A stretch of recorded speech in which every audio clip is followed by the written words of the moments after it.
I want to welcome everyone to our virtual session this afternoon focused on protest and patriotism. I'm Dr. Ashraf Esmail. I'm the program coordinator for criminal justice at Dillard University, as well as the director for the Center for Racial Justice at Dillard as well. Now, certainly, a lot of people have taken to the streets in the cities, particularly in 2020 and 2021, around the country and over the past couple of weeks. A lot of demonstrations that have been peaceful, some very chaotic, some very violent in protests on recent killings of Black Americans and racial injustice, as well as protests in reference to racism and the President of the United States. And so the purpose of our session this afternoon is to reflect on what has been happening in the U.S. in the mid 20th century to current, and what has brought about civil rights movements, similarities, the differences with recent protests, and some of the struggles that we've dealt with socially and economically in terms of inequality, which continue to remain. We have three panelists today, three very special panelists today, and I'll have each of them introduce themselves before we get our discussion. I'd like to start with Dave Dennis. My name is Dave Dennis. I direct what we call the Southern Initiative Algebra Project, and I'm from Louisiana. Spent most of my life in New Orleans, Louisiana, and it's a pleasure, and I'm a graduate of Dillard University. And it's a pleasure being here, and especially with my good friend, Don Hubbard, and others. Thank you. It's a pleasure to have you, Mr. Dennis. Mr. Hubbard? Well, my name is Don Hubbard. I grew up in New Orleans, uptown New Orleans, as a matter of fact. Born in the 2100 block of 4th Street. And I'm a proud Dillard dad. Two of my daughters graduated from Dillard. I think most of those little speed bumps you had with Dillard, I paid for them. So I'm happy to be here with Dave, my dear friend, who got me in a lot of trouble in the 60s and 70s. Well, thank you, Mr. Hubbard. We thank you for being here. And thirdly, we have one of our current students who has been very much an activist in her 4 years at Dillard, who's a graduating senior in urban studies this semester. It's been a pleasure to get to know her over the last 4 years. I can't believe 4 years has gone by, Toiya, but welcome. Can you tell us a little bit about yourself before we get this panel discussion going?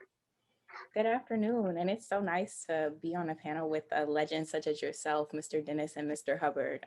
I've been reading all about you, and I'm just excited to hear you expand on the lived experience that you have and everything that we're trying to figure out how to fight today. I am Toiya Smith. I'm from Fort Worth, Texas, and I'm an urban studies and public policy major. As Dr. Esmail said, a graduating senior, which I'm beyond happy about. I've done a lot of community work, mostly in Louisiana. And so this conversation is particularly interesting and engaging for me because everything community-wise has happened for me in this state.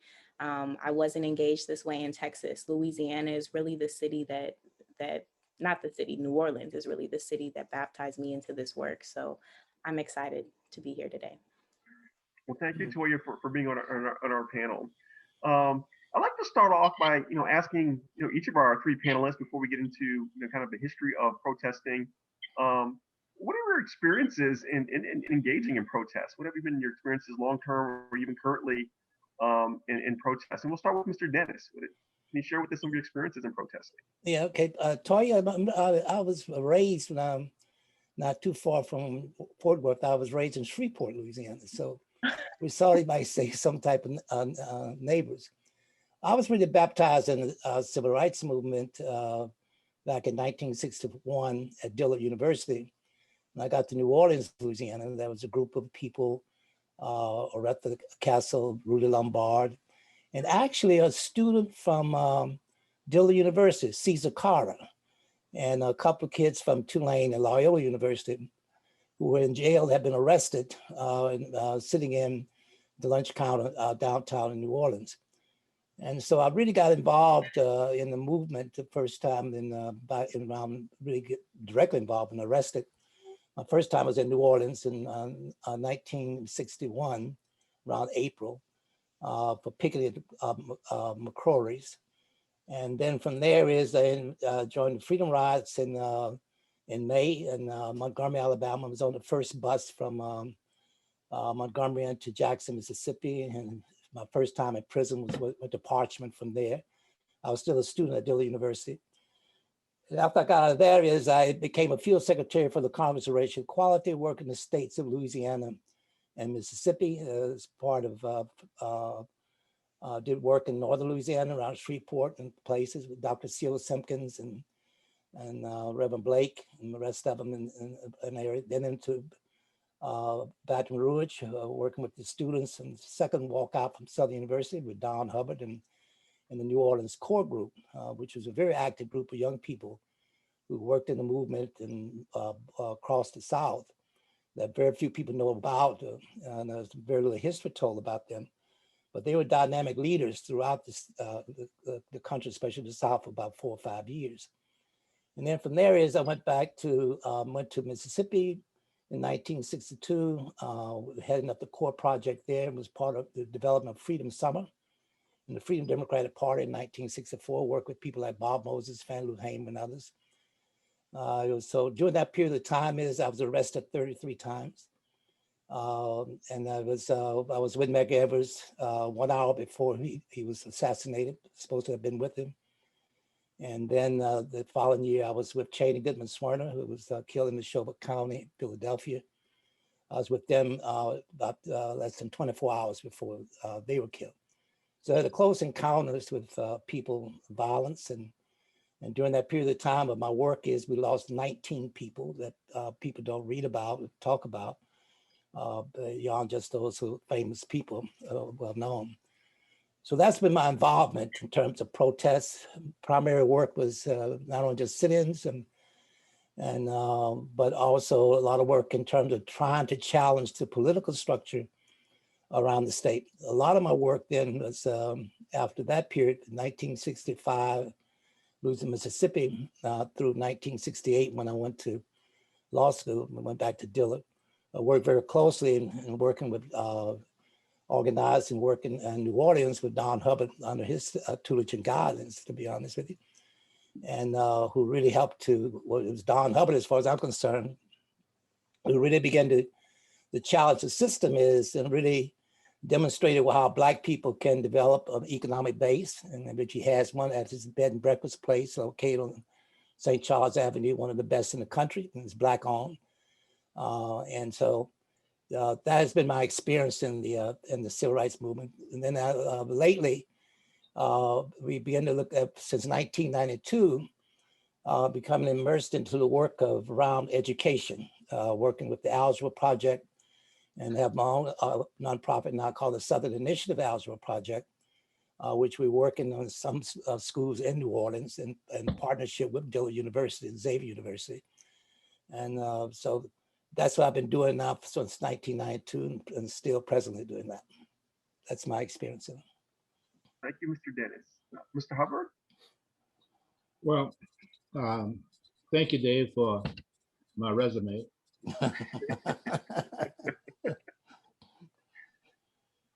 But you know, my first involvement was Aretha Castle. She was Aretha Castle before she was Aretha Castle Haley. She and I were good friends. She was a student at Clark High School here in New Orleans, and I was a student at Walter L. Cohen. And Aretha and I don't know how we met. It's like we've been knowing one another all our lives. We talked about a lot of things that was going on in the 60s and the sit-ins and what have you. And she asked me whether or not I would give her a ride across the river in Algiers to go and talk to a friend of hers about what he thought about the civil rights movement. And we went across the river and we met with a guy that I knew who, for a brief time, played basketball at Xavier Prep. I think it was basketball. His name was Rudy Lombard. And Rudy was interested in trying to organize the original core chapters here in New Orleans. And it was being headquartered out of his home in Algiers on Newton Street. And I sat and I listened to Rudy about the civil rights platform and what they wanted to do and the sit-ins and what have you. It was a pretty good presentation. The second time I met with Rudy, he asked me, he said, well, what do you think about the movement? I said, well, Rudy, I don't think I want to be involved with that movement. I say, because I don't know about this turn the other cheek thing. And I don't want to ruin the movement if somebody hits me. I don't know how to deal with that. Rudy said to me, well, that makes two of us. I don't know if I'm nonviolent either. He said, because maybe I could accept someone pushing or shoving or maybe slapping me, but I don't know if I can deal with somebody spitting in my face. So I said, well, let me just tag along and see how you guys are going to do this thing. And I guess about 2 or 3 weeks later, I happened to be shopping at a store in Gentilly called Swagman Supermarket. And we were in Swagman's, and Swagman was a big supermarket, I guess like Walmart is today. But it was also segregated because Swagman's had a lunch counter where we couldn't eat at his lunch counter. We had a little bar where we couldn't drink at the bar. All we could do was shop in there. And the young lady mentioned my daughter, Denise, my oldest daughter, and my baby daughter was maybe about, I guess, a couple of years older. We were in the store, and my oldest daughter, Denise, she saw this little white girl drinking from a water fountain. And Denise might have been about maybe 4 or 5 years old, and she said, I want some water, Daddy. I want some water, Daddy. Oh my goodness, why would she say that, you know? So there was this water fountain, that said colored only, and one that said white only. So I looked at my wife, I said, Rose, I said, I'm going to get Denise some water. And Rose said, okay. And she was there with my baby daughter, at that time, Donna. So I went over and I went straight to the water fountain where the little white girl was drinking from. And I got Denise up on the stand and she got some water. So the police officer was looking at us. So he was staring. So I told Rose, I said, well, I guess you better get ready. You can call Rudy and arrest her because I'm getting ready to go to jail. She said, what you gonna do? I said, I'm gonna drink some of this white water. So I started acting like I was drinking the water because I had my eyes on this police officer. And he came over to me and he said, excuse me. He said, can you read? I said, I think so. He said, well, don't you see the sign that says white only? I said, yeah, that's what I'm doing. I'm drinking white water. He said, well, if you take another sip, I'm going to put your black ass in jail. So I turned the faucet on and I got another cool drink of white water. They arrested me and took me over to the police station on Poland and Rampart. And I guess by the time I got there, Aretha and my sister Doris had showed up at the police station along with my dad and what have you. And they charged me with disturbing the peace. And we had to pay, my dad had to put up whatever that bond was to get me out of jail. And at that point, I was hooked with the civil rights movement. I got involved, and I had to handle myself differently than some of the other guys because I was the only guy in the movement that I knew that had a family. Nobody else had kids or what have you. And so I dedicated myself to trying not to go to jail. But a lot of times I went to jail and they didn't. I was just simply supposed to be an advisor, or what do they call it, Dave, when you? Observer. Yeah, you're just supposed to be observing what's going on. And the guys who were walking the picket line, the police would come over and arrest me because I was observing, and the guys walking the picket line didn't go to jail. And other kids in the movement like Duranka and Alice and Shirley Thompson and Fluky and the other guys, they would laugh at me because I was going to jail and I wasn't picketing. So from that, I got hooked. I was doing a lot of stuff in the core movement.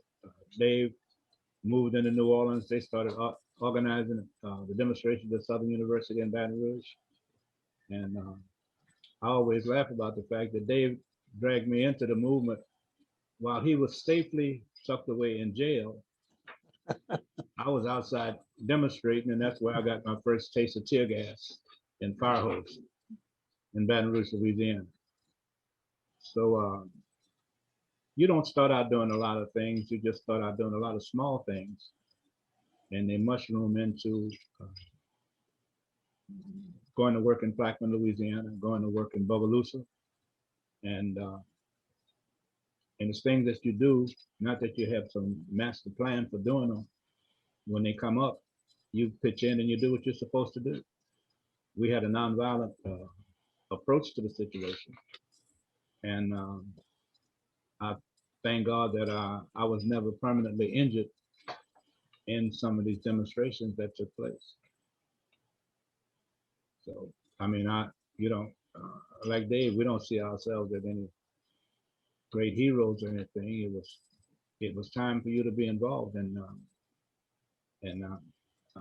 we thank God that God put us in places where we should have been at that time, and saved us in other places where we were fortunate to get out of. For an example, Rudy Lombard convinced me after a meeting in New York that I should, after a meeting he had with Lena Horne, to use a car in the Mississippi Summer Project, and I agreed to take that car from New York City to Mississippi. Being 20 years old and not understanding, or 21 years old and not understanding, or taking consideration of the danger, I went to the Corps headquarters in New York and loaded the back of that station wagon up with all of the Vote Baby Now and Freedom Now and We Shall Overcome material. And I thought I could drive nonstop from New York City to Mississippi to turn the car over to Cheney and Dave or whoever was working there. And I got deep into Mississippi and couldn't keep my eyes open. I remember pulling in a service station to get some gas, and while I'm in a service station trying to get this gas, these four old white men sitting on a bench looking at me like, I know he's not expecting me to come and pump that gas. Well, I realized where I was, and I pumped the gas. I never forget the doggone cost of the gas was something like 26 cents a gallon. And I paid the gasoline. I drove outside of the service station and half sleepy and got to the corner. And I didn't know what I was going to do. I was in a panic because I could hardly keep my eyes open. And I had all this cool paraphernalia in the car. And when I got to the stoplight, there was a young white boy in an Air Force uniform. And he was thumbing a ride. And so I asked him, I said, where you going, buddy? He said, Keesler Air Force Base in Biloxi, Mississippi. I said, well, so then I interviewed him. I said, do you have a license? He said, yeah, I have a license. And I said, well, good, I'll give you a ride, but you got to drive because I'm a little tired. He said, okay, no problem. And he got behind the wheel of the car. And I got on the back seat of this little Ford Falcon station wagon, and I went to sleep. And he woke me up when we got to Jackson, Mississippi, and said, excuse me, he said, I'm going down toward the Gulf. He said, you're going in the opposite direction, so you could take it from here. He got out of the car, and I proceeded on to try to find the Freedom House, where I thought Dave or Cheney or George Raymond, another young man from New Orleans, would turn the car over. Well, I know I made that long story longer, but I guess we were in Mississippi. They were in Mississippi maybe, I don't know if it was a week or so later. My wife came and said, you got to turn on the news because we understand the car you was driving is missing. And we don't know where the kids are. I didn't know if it was Dave. I didn't know if it was George Raymond. I didn't know if it was Fluky or who it was. We panicked and started calling everybody and couldn't find them. And later on, we found that the Ku Klux Klan had murdered the 3 kids in the car. Cheney, I knew. I didn't know Smyrna and Goodman. And that's just a part of my story about just my days in Mississippi and getting in and out of there. What else? You come home and you're still talking about voter registration. And we have to try to figure out how to turn voter registration into voter education. The voter education, to try to turn that into economics for your people. So yes, I'm happy with seeing this young precious girl here on the tube saying she's an activist. And I think you got the right frame of mind. Hell, go get it done. I mean, we can't tell you what to do. It's your turn. We're passing the baton. You got it. Thank you, Mr. Hubbard. That was really good context, and we appreciate that. Toiya? Yeah, I remember in 2012, I was in the 8th grade, and that was when Trayvon Martin was murdered on, I believe, February 6th. And we had just gotten back to school, or we had maybe been back in for about a month.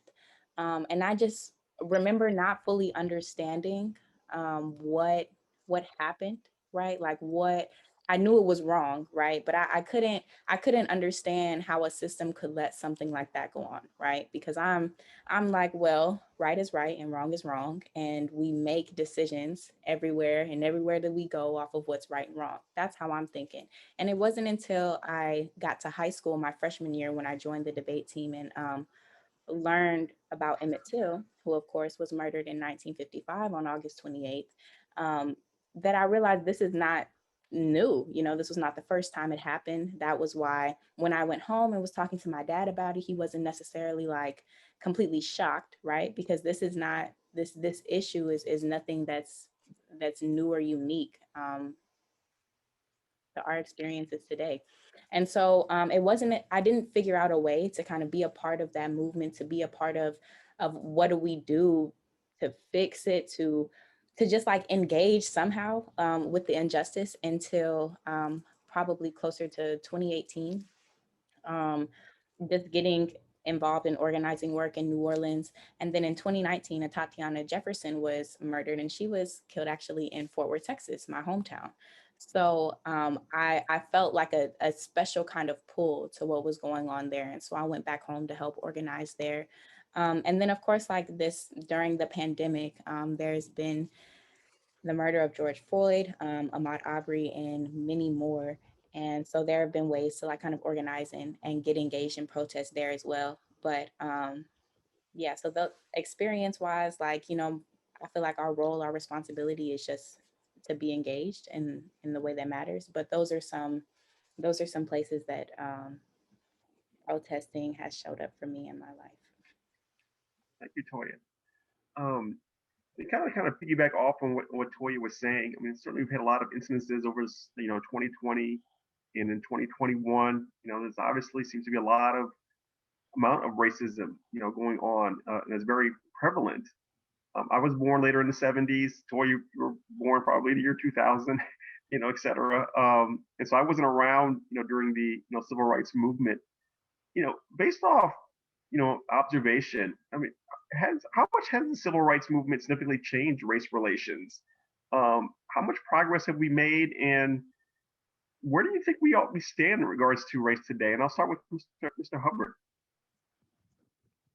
Well, in my humble opinion, the civil rights movement never ended. It never ended. I mean, what was going on when Dave was working in Mississippi and I was between Mississippi and Bogalusa and Blackman, Louisiana. It's never ended. One of the problems that I think we have with the civil rights movement is that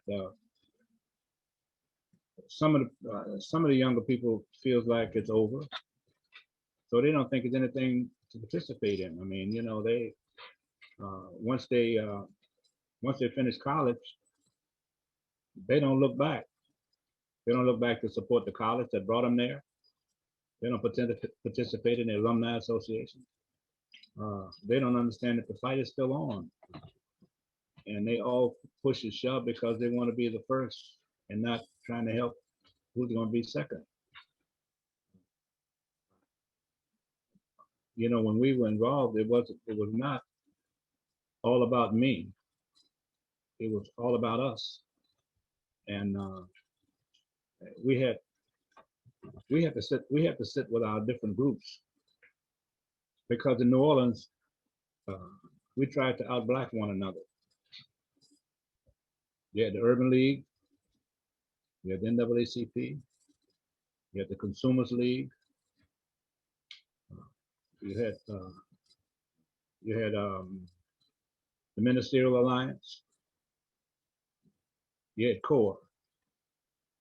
So at some point, we call a meeting at the Dryades YMCA to sit and talk about defining the goal. How do we define the goal, and not wind up with a situation where we were pushing and shoving against one another to get to the same goal, because we all function differently.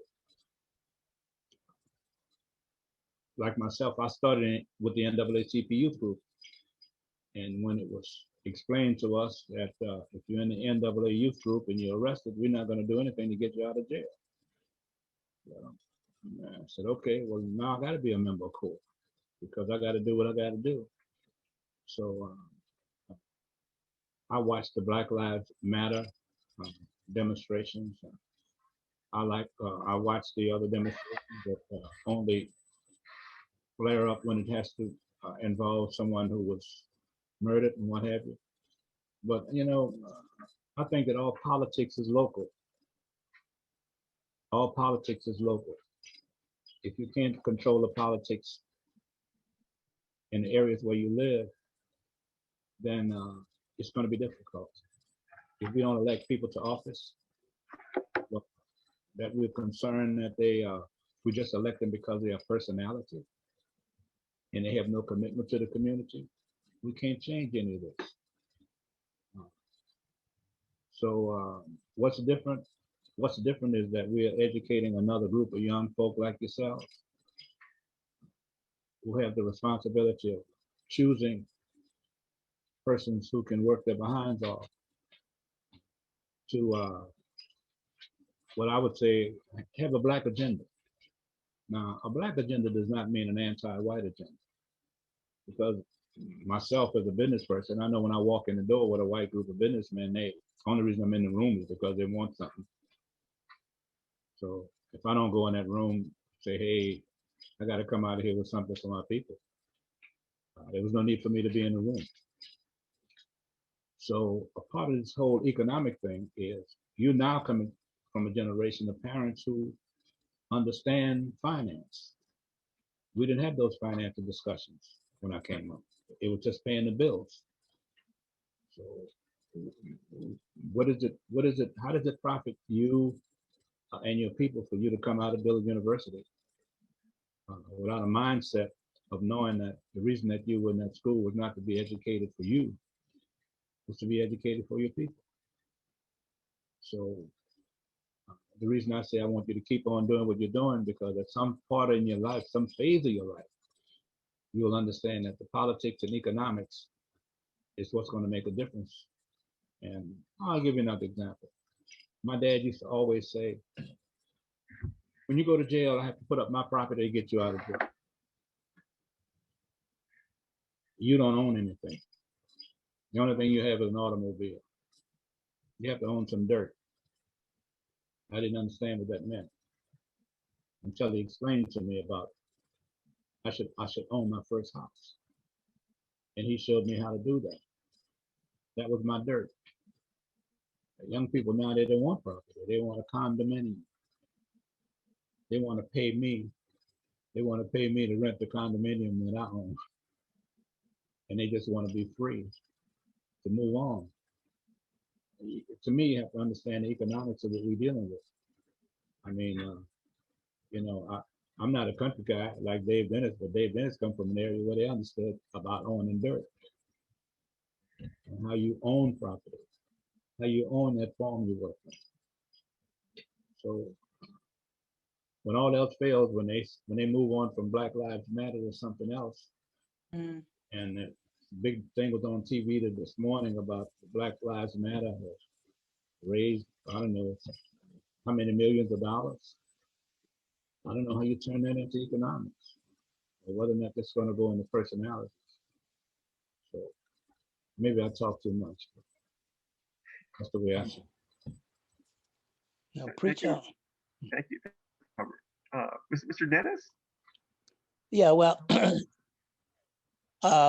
thanks to Don, because he comes with a history that can take us through a lot of this stuff. That's very important, I think, for people to understand.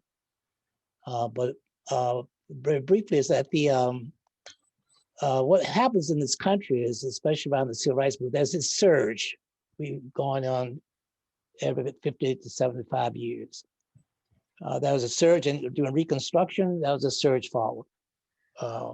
Blacks being elected to office, with certain rights and everything. And moving up north is owning property and developing economic base, like in Petersburg, Virginia, and other places. And then coming into the early parts of the 20th century, there was a surge back, where you began to have laws put in places that stripped them of their positions, political positions, suppressed the voting power of Black people. People being arrested is better known under they call slave about another name, where you're arrested for lottery. What you have is, if you didn't have a job, you could be put in jail. Then you sent to the iron mines and the mines in Alabama and others to work. And then the World War II around that time is that there was another surge forward again. It's because they needed Black bodies to go to war. So that was a change. And then there was a surge back after that. Then there's a surge forward in the 60s. So you got the 64 Civil Rights Act and the 65 Voting Rights Act. And now what you got now is another surge backwards. See, in each of those cases, to me, is that, and this surge back is that racism is with us. I mean, people keep talking about Donald Trump. This is not about Donald Trump. It's about policies and positions and stuff like this. And real racism exists in this country. The man got 72 million votes. That's scary. So Donald Trump is just one of those people. He got 72 million, primarily white votes. In the situations, and that all is on the plan, and really began in 1964 when the Civil Rights Act was passed. The country began to put in laws and things of that nature to guarantee this surge back and to plan for it. White people remember up until the early 60s, the Black Party was actually the Republican Party. It's called Lincoln's Party. In the 60s is because of a deal between Kennedy and King and them, and some of the Black civil rights leaders. They all started going to the Democratic Party. Whites then left, especially white males, left the Democratic Party en masse. In 1968 was the last time that you had a majority Black or white population of males in the Democratic Party. Since that time, they've been building in the Republican Party, where you have now almost 70% of the voting white males are now in the Republican Party. So in dealing with the 1964 Civil Rights Act, began to put into place is, they begin to say, okay, how do we restore, what's the strength of the Black community? The strength of the Black community is what Don was hitting on, was the extended family. We were like a family. We had what we call villages. We had places where people live. And to use an example is, take a look at New Orleans. I mean, you had places there where Black people lived. We had grocery stores, we had businesses. You take Claiborne Avenue you had all these Black businesses and things of that nature. You talk about on which at that time was Dryden Street, where all the Black insurance companies, other than businesses on Dryden Street. We had somewhat of an economic base, but more than that it was like this family pieces. That's what made it help us to be successful in the civil rights movement, was this all extended family structures. Well, if you recall, if you look at the history, is right after 1964 Civil Rights Act, 1965 Voting Rights Act, they began to put into these programs. One was the poverty program, led by the report written by Moynihan, who began to attack the Black family structure by saying that if you came from a single parent family, you were doomed to failure. And that was the problem of the Black community. So what they began immediately is begin to blame the Black family, the Black community for the problems that's caused by racism. And so what we had there is that the people began to sort of, to some extent, believe that that was just a big move.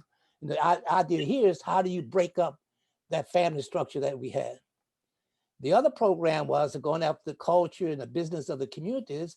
They came with a program called Urban Renewal. And Urban Renewal was a program whereby you began to split up the cities and especially destroying the physical structure and the culture of the Black community. Example, Claiborne Avenue. Where they put the expressway? Straight down Claiborne Avenue in the middle of the business that existed there, and destroyed all those businesses and the community structure on Claiborne Avenue. We used to gather on Claiborne Avenue between Orleans and St. Bernard Avenue, what they call the neutral ground, right? And so they used to have parties there from on the weekends, every weekend, music, kids playing and everything else. People with barbecue pits, what we have. It was like a whole family kind of get together on the weekends and stuff is on Claiborne. And they had business on both sides, you know, I mean, restaurants, whatever you have is on both sides of the street. When they put the expressway on, they put it right straight down the middle of Claiborne Avenue and really ruined that whole area of the economic base. Did the same thing in Atlanta, Peachtree, did the same thing in Texas, and did the same thing in Durham, North Carolina. They call it Black Wall Streets. What we have is everywhere you went across the country, California, what they have, that's where they put the expressways in through the cities, and they all went through, they broke up the Black communities. So this whole thing was in the works for a long time. How do you kill what the movement was, the strength of the Black community, at the same time take away this economic basis and family structures, and took away what held us close together was his family piece, which we call at that time is our own little villages in the community pieces. So this is a surge backwards, but we're into now, but it's a well-planned surge backwards executed by a group of older white men that you have in the parties and making decisions in this country is, and all of a sudden stepped into place is with the perfect person to lead such a movement. And that was Donald Trump. So it's not just about Donald Trump. This is about a system systematically in operation to try to destroy the Black communities and also to suppress the power of Black people. And one of the things that the white male structure is concerned about and scared of, afraid of, has to do with the fact is that what you have is the power and the strength and the population of Black and brown people is growing in this country. And the white male structure is decreasing. So therefore, the only way you can control this, you're not going to stop this growth per se, but you can take away their power so that you have better control of them. So that's where you got the suppression of the vote again. We have this economic suppression in this country. So Toiya, you got a job, you know? But this whole idea of looking at the young people is Black Lives Matter gives me hope is because that's what we got to deal with. And we older people have to do what the older people did with us young people. When Don and us were out there, we were your age, Toiya. And when I first went into Mississippi, but I was first arrested, I was only 20 years old. My first time in prison. And I've been in prison in Louisiana, Mississippi, you know, Parchman, the parish prisons across the state of Louisiana, you know, but that's what it took. But I was only 20, 21, 22 years old at that time.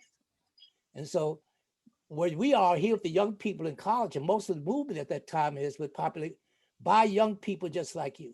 I mean, how do we, getting together is and making this move. So we're going to have to take back, rebuild our villages, you know, and it's, we have to depend on the young people is, and we older people, because, you know, Don is 102, you know, and I'm sort of trying to, you know, make it, but we're here to help you, to give you whatever support that we possibly can.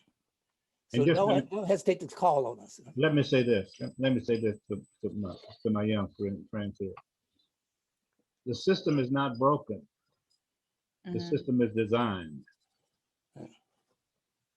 So we can't waste time talking about the system is broken. It's designed to be what it is. We have to spend our time building our system. And that's your responsibility. Because like Dave said, I'm 205 years old, and we can, all we can do is suggest if you want to really carry that ball, if it's not just a Me Too movement.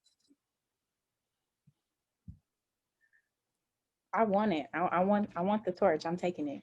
If All you're right. using all the knowledge that you have, all of that, and we have one thing at Dillard that I think we do a good job of is everybody is connected and committed to helping each other. You know, so I might not be able to think of anything right now, but I can think of a couple people off the top of my head who are doing work who would benefit from the conversation. You know, like Well, similar to all of us. I'm glad to hear you say that because one of the fights that we had with Dillard early on was that Dillard was too bougie to care. Mm, Okay, so there were a group of students that formed an organization on campus called, we call it a communiversity, where the community was welcomed by the students to come in and involve themselves with the university to make changes not only in the community that thought that they were forgotten, but to facilitate the young people on campus who wanted to make a change. And some of the students at Dillard caught hell about that. One of the students who caught hell was Dave Dennis, Carl Baloney. As a matter of fact, another student, his name was, I think he's on your student, he's on the board there now. His name is Carl. Carl Stewart. Carl Stewart. His wife was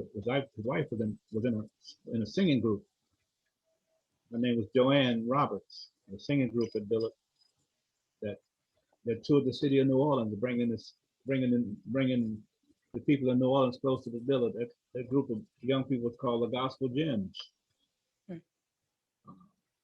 They were the first student group to ever sing at the New Orleans Jazz Fest. The community felt like Dillard University was a part of them. You know, there were young ministers at Dillard University, like Reverend Johnny Youngblood, who graduated and moved to New York and pastored one of the mega churches in Brooklyn, New York. The churches were involved in coming to Dillard. I was surprised that Dave and I got this invitation because Dave can talk about the Student for Progress. I mean, in community university and what all that meant. And you know, they did their darndest to make the city feel like Dillard was a part of them. Dave, you can tell them what you did and how you brought New Orleans to Dillard's campus. Well, that was a combination of people. You too, as the Dean Polk and others. It was an organization called African Americans for Progress that we started back in 1967. It was in '68. There's really the history is we need to take advantage of that. Is the first jazz festival, really, I call it jazz festival, was held on Dillard University campus, and followed up by the first 2 years of the official jazz festival of New Orleans was held at the Municipal Auditorium. And so after the 2 years there, they started a citywide organization called the New Orleans Jazz Festival. That's a nonprofit organization. And that's when they say that's when the jazz festival began. That is not true. And so the one that had the person who really led that was a Black disc jockey who came in and saw what was going on at Dillard's campus. And he took it with some other people and they put together the first jazz festival, like Larry McKinley, put the first jazz festival together with some other people, a part in New Orleans at Municipal Auditorium. And but the first two times, I mean, you had those students had on campus Cannonball Adderley, you know, who, by the way, had to do his workshops, spent almost a whole week on Dillard's campus workshops under the trees because he was not allowed to go and participate with the music department because they don't play that kind of music. You know, it's crazy. You had you had John O'Killens, you had Barack Amari, you had the Staple Singers. You had all these people who came on campus with no money, to participate in these for a couple, 2 or 3 years, having this thing for a whole week, performances and activities on the campuses. The first one done in the whole country was done at Dillard University. So Dillard has has done some really great things. Right now is, you have a couple of several programs on there. You got the social justice piece that's sponsored this. You also have a program there called the Andrew Goodman, sponsored by the Andrew Goodman Foundation, which provides voter registration work for, and they pay students to participate in voter registration drives both in New Orleans and on campus. I think the first year they got this is they registered over 500 Dillard students in less than 2 months. But that group of kids have now become, organization-wise, and they get, those who work in it get scholarship money and get help to the university. And so they go to a training program in New York, but they have now become known nationally, as this group of kids who really spearheading this whole pieces on HBCU campuses. Then you got the kids who work in there that that's been supported by the National Science Foundation, but they're actually out in the schools doing tutoring work and stuff like that. I just received from one of the schools that they're working in, from Ben Franklin, and they did a Black History program there that's fabulous, where you got these elementary school kids putting on this performance, that's for the whole hour. That was just amazing. I mean, it's amazing. You can see it. So Dillard students have, this guy, what I call a surge forward at Dillard University. But there's a display in the Malik, I think his name is, and I've forgotten the other young person's name is, at the library there. They have a display on the African American progress there. Well, can you also imagine that Dillard began to build such a big reputation that Ray Charles, maybe you're too young to know about Ray Charles. I don't know. Oh yeah, we know about Ray Charles. Ray Charles made sure that some of his students at Dillard University. Did you know that? I did. That one thing they do when you get here is hammer in the history. So it's like, you can't forget it. So now we got to build on it. Mm-hmm. I don't know if we've ever had, I don't know if we ever talked about having a Ray Charles Jazz and Food Festival at Dillard, where you put food and music together. You get the best and brightest of New Orleans musicians and the best chefs in the city, so that the community know that they're involved with Dillard, and then they'll be able to extend their arms to the young people who want to make life different. So you can know what the community wants. You know what you want, but sometimes you got to know what the neighborhood wants. And this is how Dave and I began to understand what the civil rights movement was all about. It wasn't just about Dave going into Mississippi talking about voter registration. Sometimes the people wanted food. Sometimes they wanted another education program at the church for their children, because they weren't getting it in the public school. So when Dave talked about going into Mississippi, he wasn't just going in there to talk about voter registration. He was talking about making life better for the people once he left. Because one day he knew he had to leave Mississippi, and he wanted to leave them with something. So that's all about what civil rights is about. Once you know what the people want, part of it is just a small part of it is what you want, but helping them get to where they want to be.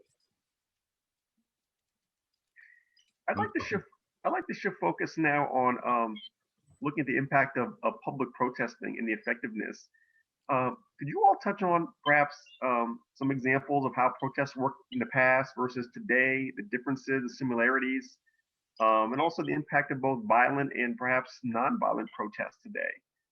How different has it been, or is it similar in the impact of both having violent and nonviolent protesting? I've only seen one violent non-protest in the last few years, and that was on the 6th, when they stormed the Capitol. That was the only violent protest you saw, you said? Yeah, because the other ones, the protesters had nothing to do with the violence. There was other people who were made a part of the protest. That's one of the things that Dave and guys like myself had to make sure that we understood who we were marching with. Who's going to be in the march with us? What will you ever hear from these guys? When I organized the march on City Hall, well, we had 10,000 people. My responsibility was kind of, let's see who's marching with us from the neighborhood. Let's see where they're coming from.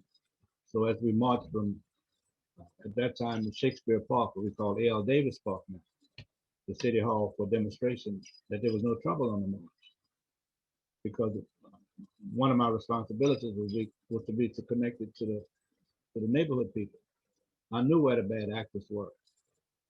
But however, when we give an example, when there was a demonstration here in New Orleans, and they were about to have a confrontation with the NOPD, I sit here and I said, you know, I want you to watch what happens when the demonstration gets out of hand.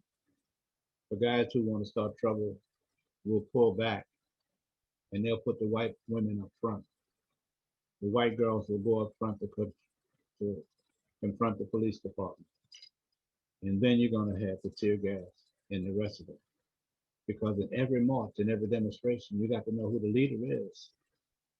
And you have to know what the limitations are on the march. You got to know when to pull back and say, hey, that's not what we're doing. That's not why we're here. Donald Trump had a violent demonstration. That was a violent demonstration. That was the number one. That was at its peak. I can't think of, maybe since Dave was about 20 years older than I, he may come up with a march that he thought got out of hand where we rioted or something like that. Well, if Dave is 20 years older than you, then he must be 305, right? Almost. But I can't remember a march getting out of hand, Dave. We had, but no, it's like you said, it's protectionist. Yeah, we were. What young people have to understand at that time is that our number one enemy might not have been the Ku Klux Klan. It was the FBI.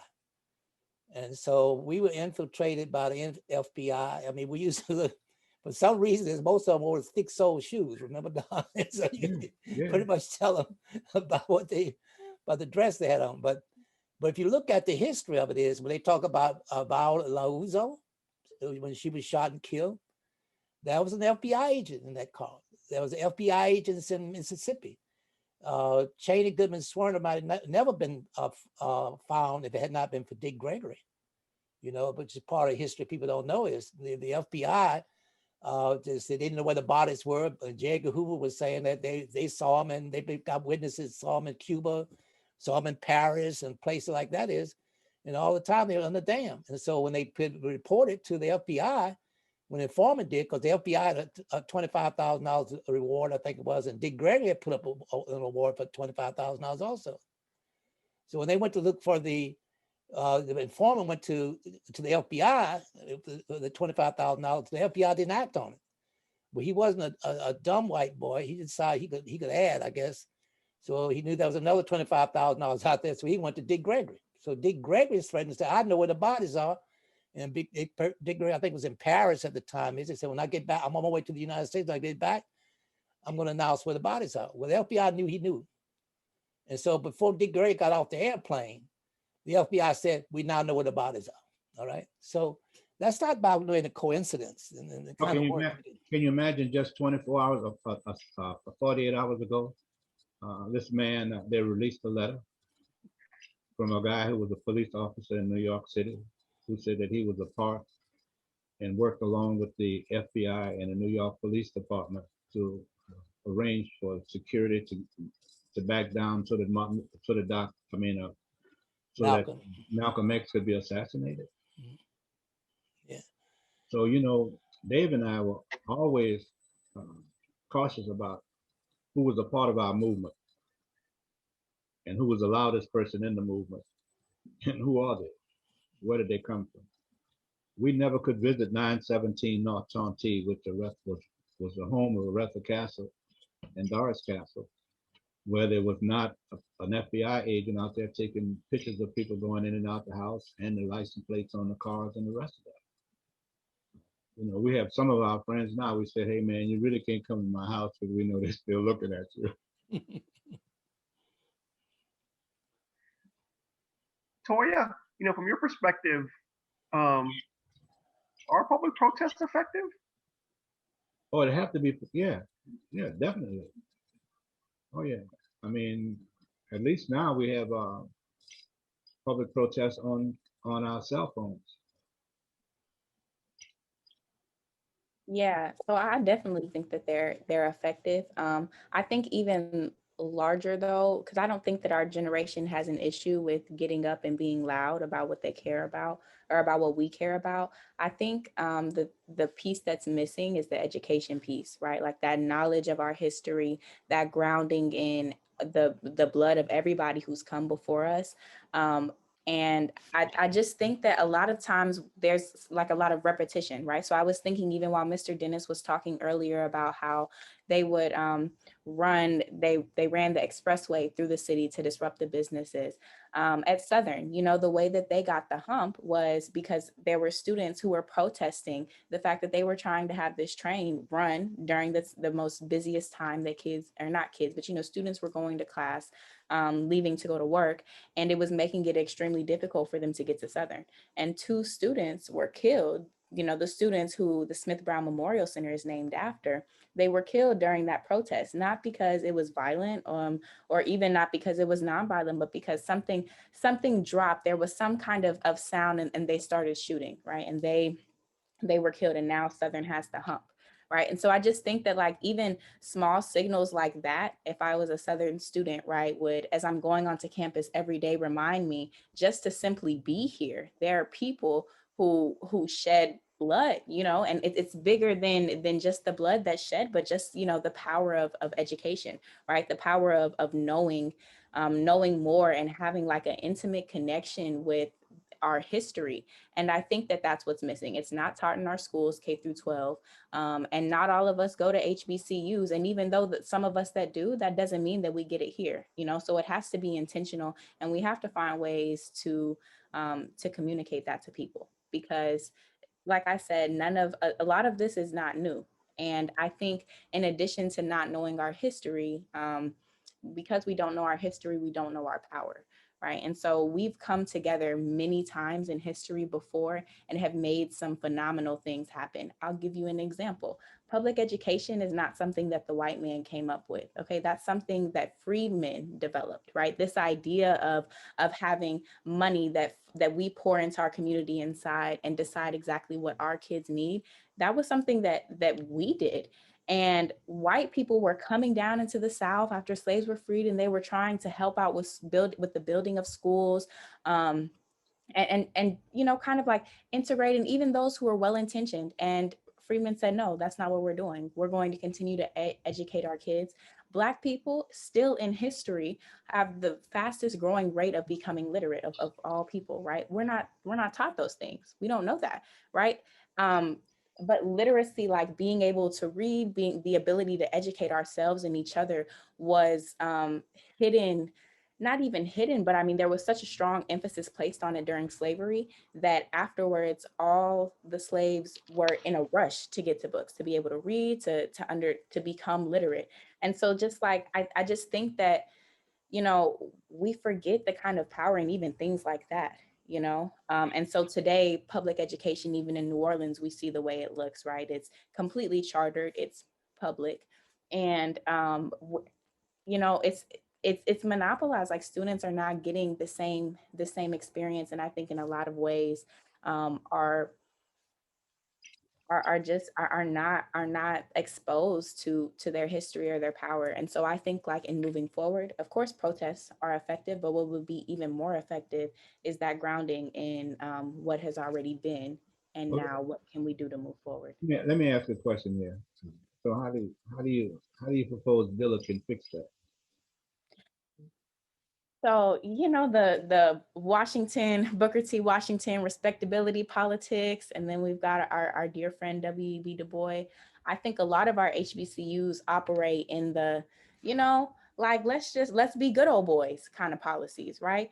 I don't think that we have the tough conversations about like what does it look like in the lens of history, right? Like, what does it look like to show up who you were really made to be versus just showing up, to appease the white man.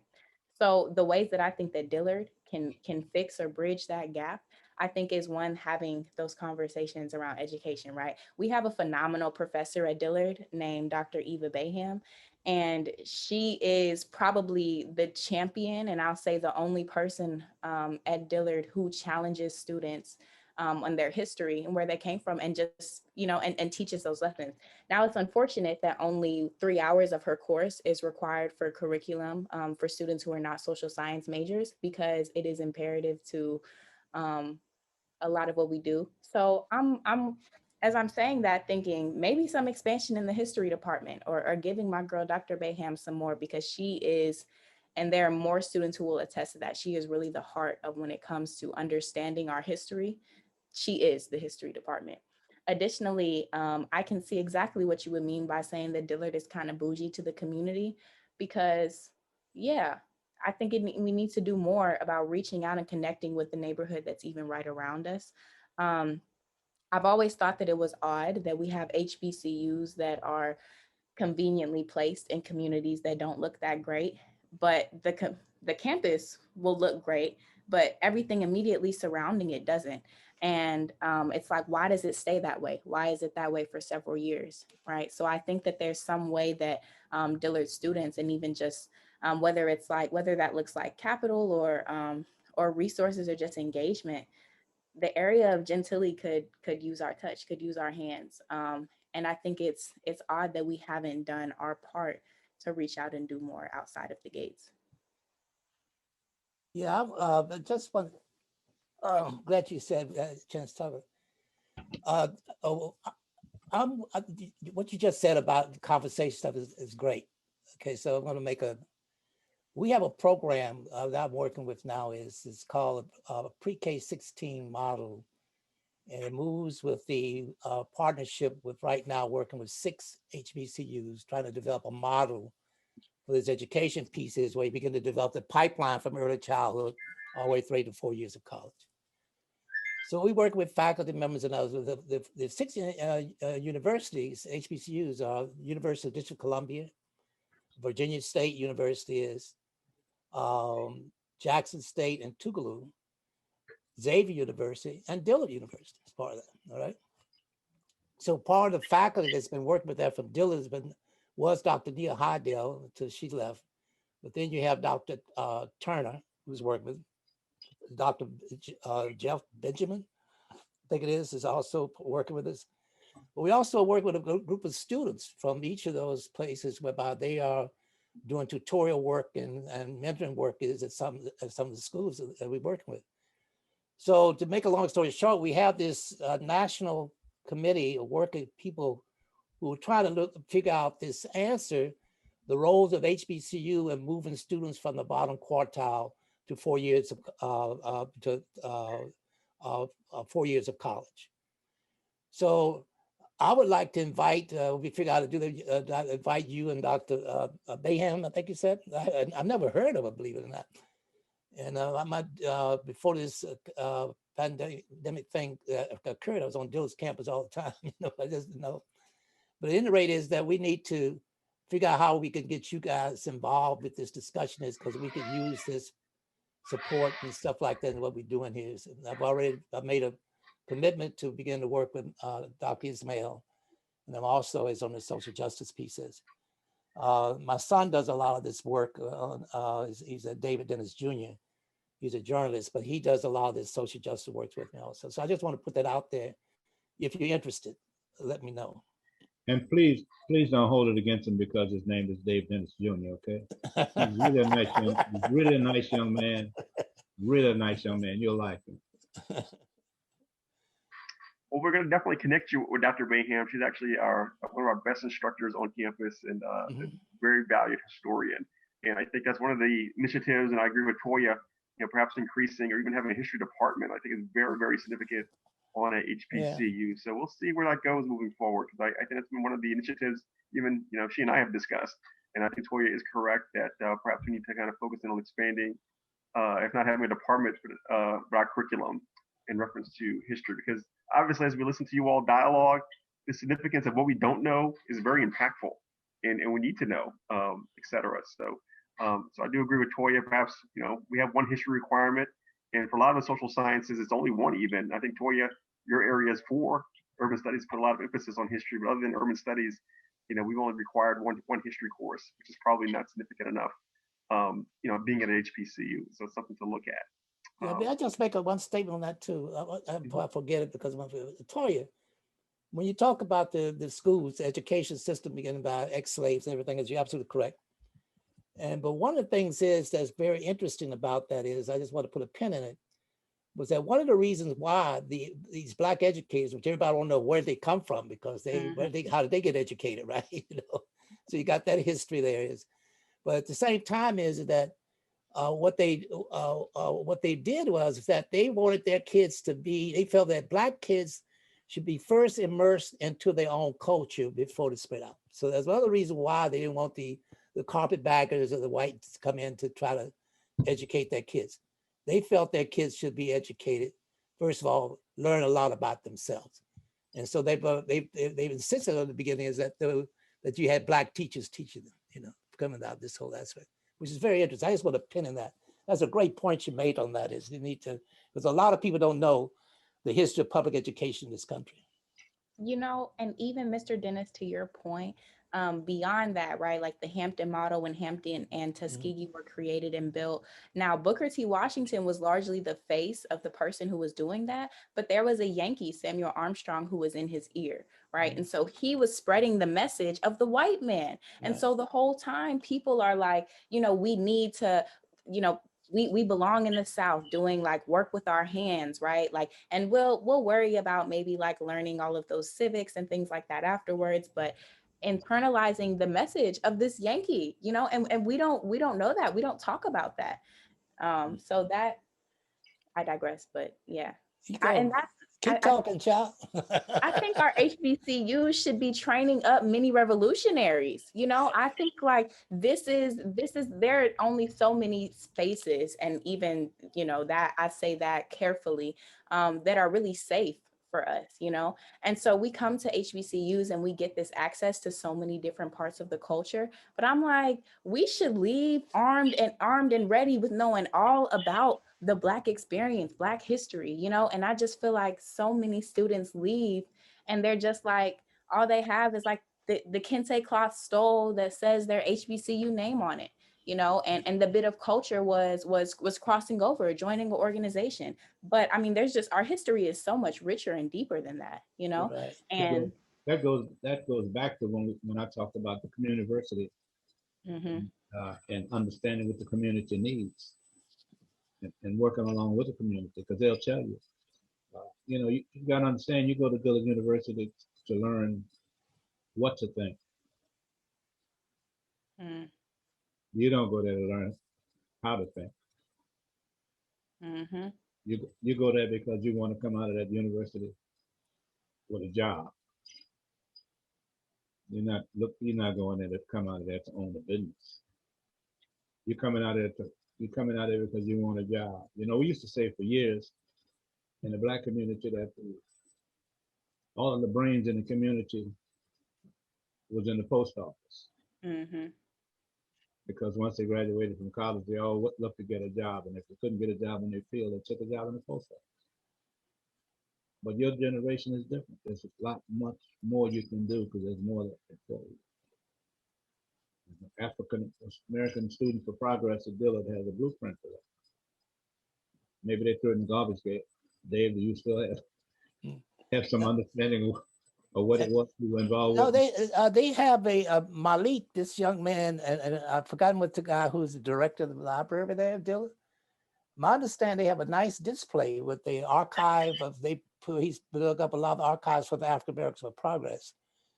So there's a way to put young people to go and read about it and know about it. Do you know about that, Toiya? the archives that we just have in the library, or is this a Yeah, separate this is program? something they're supposed to have. This Malik is one of the guys. He's not there. He's not a Dillard student. He used to be, but I've forgotten what the name of this. Who's the librarian there? Yeah. He's in charge of the archives at the library. I've forgotten his name. Yeah, Mr. Kennedy is over Yeah, the archives, and yeah. then Malik in the library. Yeah, they both do a phenomenal job of keeping everything Right. updated and So doing programming around it. yeah, so they've been trying to put together a lot of stuff there, but it'd be good if we could figure out some of the people on campus, I mean, that live in New Orleans but when you talk about this conversation at Community, to have more of a dialogue, people like you, the Thompsons, and others that are part of the movement in New Orleans is to have more of a forum for them to share their experiences. I mean, like about the history. The history of New Orleans is, I mean, sitting right there is Don Hubbard. He's like a walking historian. And and also we got to, I'm gonna just say this, we need to really support our Black businesses, and Black people can understand, and young kids, the university can understand they can own this here. So they should go out there and visit Don Hubbard's place at 3535 St. Charles Avenue to see this. I mean, it's the biggest Black business ever on St. Charles Avenue. This bed and breakfast thing. Hubbard Mansion bed and breakfast. Okay. Yeah, right. I'm sorry. Thanks for the commercial, Dave. So, I mean, it's a fantastic place. I don't know a better bed and breakfast that I've ever been to in the countries. I've been to a lot of them. So, I mean, but that's a hookup there. Dillard and Don's place ought to hook up, for a business. We need to support our business, but for young people to understand, Black people who own business in New Orleans, is that they have more of an exposure to that, is what it means to own a business and what it takes to own a business. It's not something you just throw together, and everything else is. So I'm just encouraging that piece, is that we make use of it, because there are a lot of Dillard graduates, that's in New Orleans, that's doing different things, that could be more supportive. But we need to bring them on campus, so they've had more of an exposure to the campuses. And that's one thing that the African Americans for Progress that they did during that period of time, was to have these forums. So on weekends and stuff in the evenings, they would have what they call coffee house things, discussions. And so people would come and just sit down with the and talk about history, talk about politics, talk about social sciences and stuff, and sharing information with the students and the local community. So the whole community diversity, and young people from the university were going to the churches and having discussions and reaching out to us. So that was this thing whereby you brought the community and the university together. That's what they call. That's why they call it the community. And so, I mean, could be very powerful. Some of those discussions, Dave, now are happening at the community bookstore in Bayou Road. Oh yeah, right. It's the only Black-owned bookstore in the city of New Orleans. Yeah. I mean, some of these discussions I had. The thing about university students is, if they don't ask you, you don't volunteer for any conversation with them. Because we're assuming you think you know everything. So you don't ask the question. We don't step up and ask anything if you don't reach out. Because we know you're going to that school because you want a job.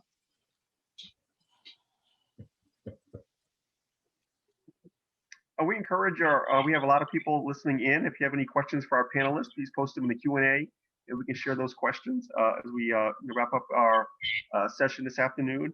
Dave, you talked briefly earlier about some of the history in New Orleans in terms of civil rights and protesting. And certainly, as someone who has lived in New Orleans, all my life, is there anything else you wanted to share with us in regards to that, and maybe how it's impacted New Orleans today? Yeah, I think that the one of your problems in New Orleans now is that what the white community has been successful at is breaking up the community. And since Katrina, it's gotten worse, I mean, so in rebuilding of New Orleans they rebuilt New Orleans in a way to keep Blacks out and to decrease the population and to suppress and dilute the Black voting power. So rebuilding is that really we need to really talk about some real organizing, and especially around education, Toya, we got this charter system there is whereby you don't have to have communities and schools to hook up is because the kids are coming from all over the places, and that is intentional to a school. So it's hard to get a community base to support the kids because the school sits in a community, but probably most of the kids probably don't even go to that school. You know, they all going to some other place. So what's going on with the education system is people have to be more concerned about, because that's the future of your place is. You need to go to school board meetings. You should go to the board meetings of these charter schools and stuff like this and make it. Can't go there, Dave. They won't let you in. Charter schools won't let you in their meetings. It's impossible. Well, then you need to get outside with a picket sign and sit down there and don't let them in.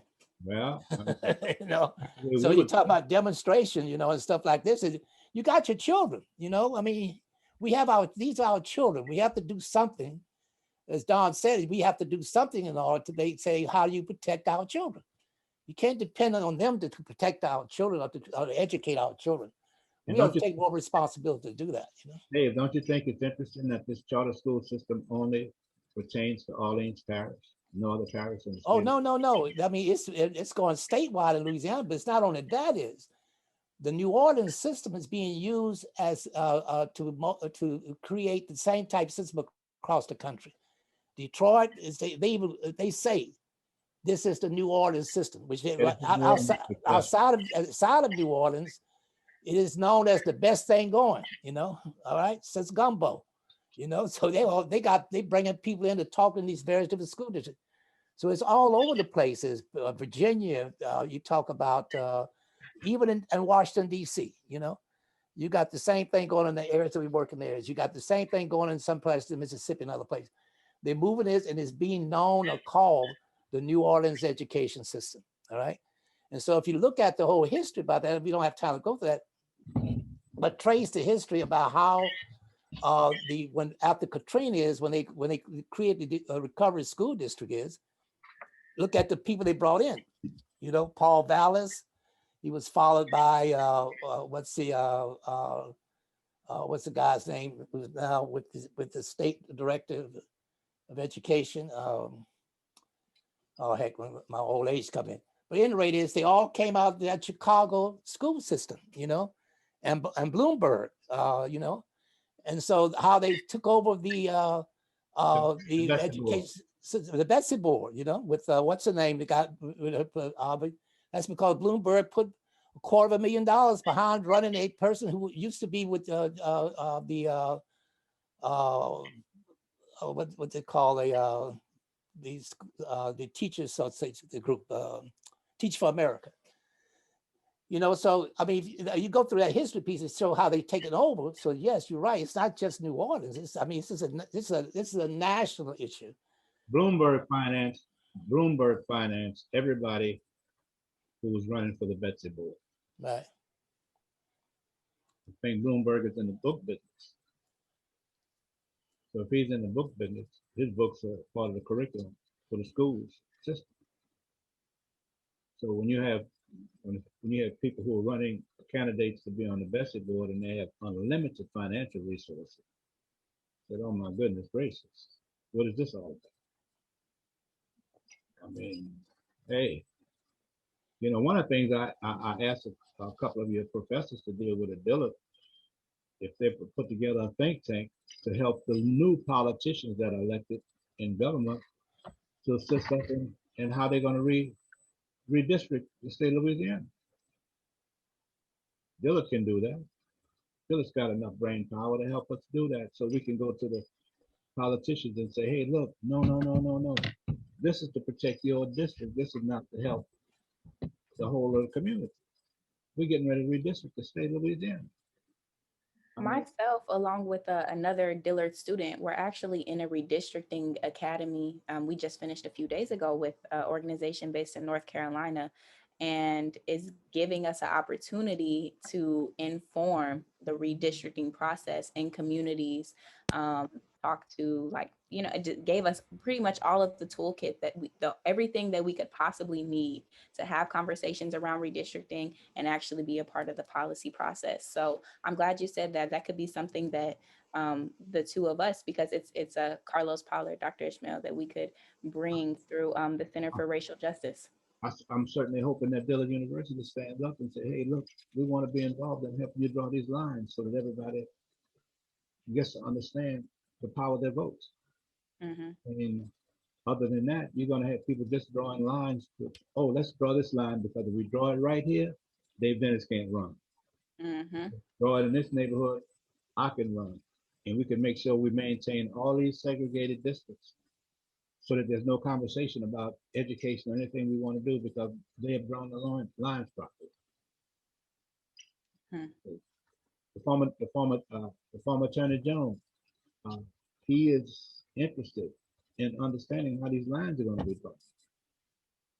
I mean, you know, this is the part, I'm glad you went to that workshop because this is the part that the politicians are sleeping. They're only interested in getting reelected what a line to draw and to help them, not for the masses. Dillard can do that because you're independent.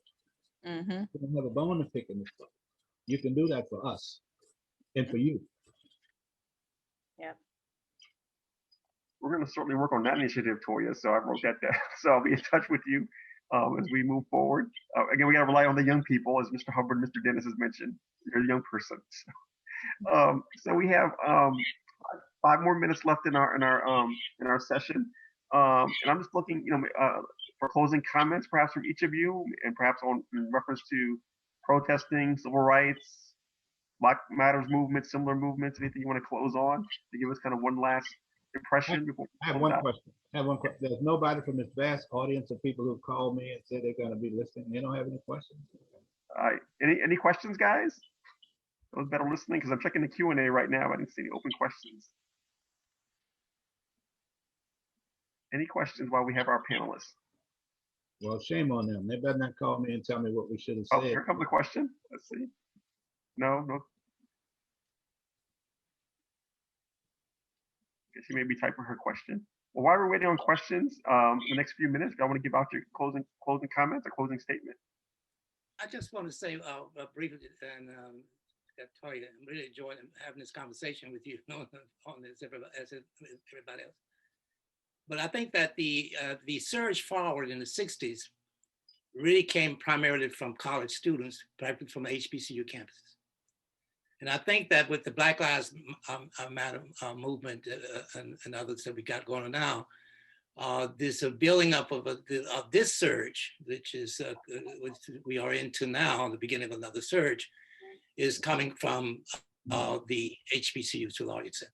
And I think HBCUs, as you said, should take the leadership in this pieces. I mean, that's where our Black students, a large number of the population of our Black students are located at, with access to the kids and the communities that need a lot of help in the cities that we work in or where the universities are in.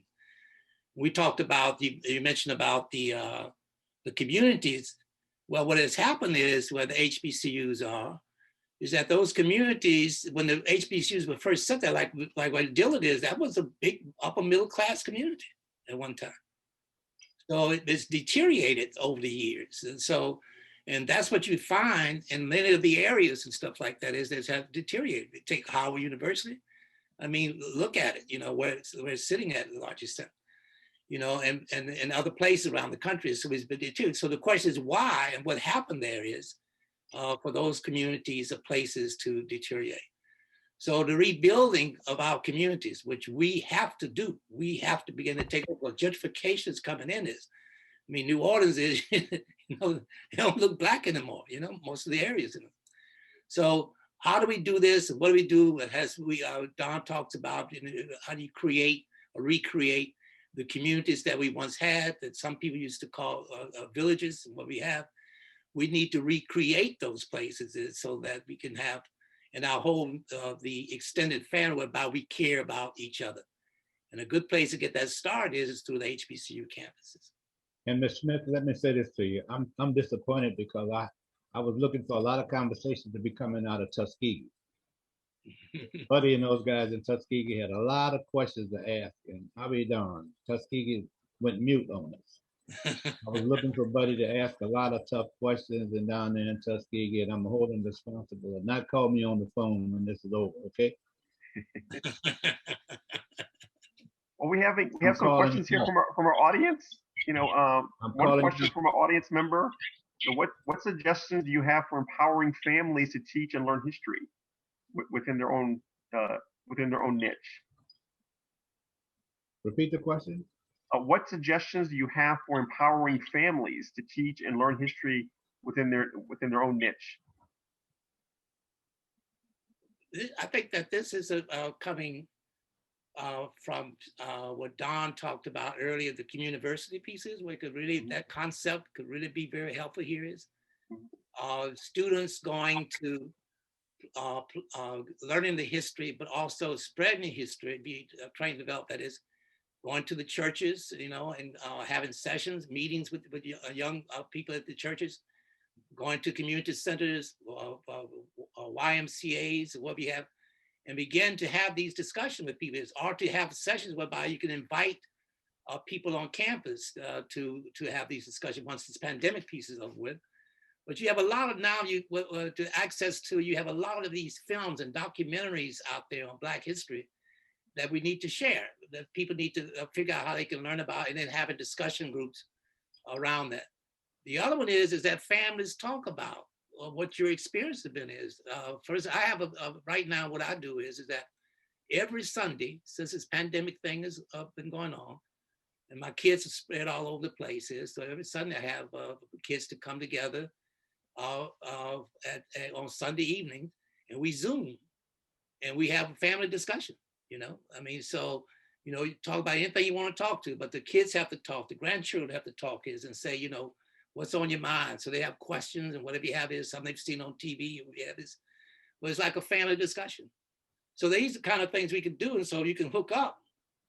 We worked with Dr. Turner and them, where we got some money from, I think it's Kellogg or whatever it is, to help set up a network of the internet pieces, website rather, I think it is. And they are communicating with the students and the parents at Baby Ben, you know? So you can begin to look at this thing, ways of doing this imagination. And there's money out there to be found that could be used to help do that kind of stuff. So I think it'd be the connection. Dillard can help with this a lot. I want, Dave, you know, I want to play the devil's advocate and ask this question before we sign on. 10 years from the day that this young lady finishes from Dillard, is Dillard going to be relevant? Is Dillard University relevant now?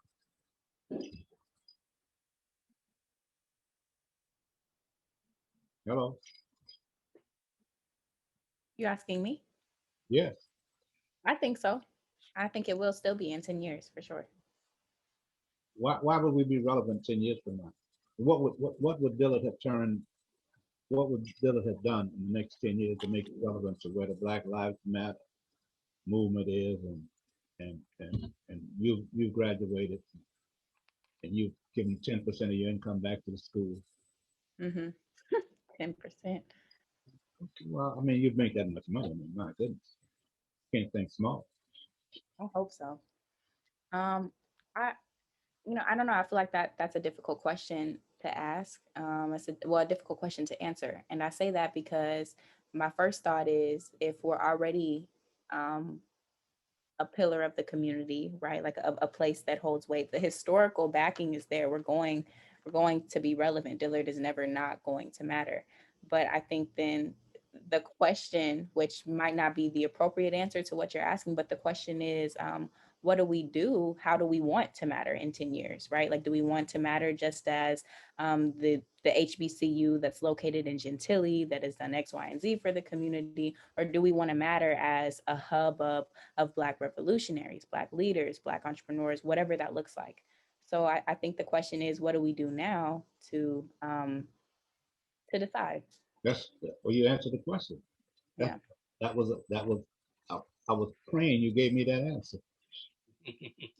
I'm going to ask, I'm looking at some of these questions, and I'm going to combine some of these because they kind of relate to each other before we wrap this up. Toya, you mentioned there not being any safe places for students. How do we rebuild this? Another question a student asks, what do you suggest the best way to overcome fears that we have for demanding change and building new educational, political, and economic systems? How do students feel safe, or people in general feel safe? How do we overcome fears? I think I think with I'm assuming that this is from like a teacher or educator perspective. A lot of times in our classrooms, what we do is we assume, because we have more experience, that we know what students need, right? We know what's missing and we know how to fill the gaps.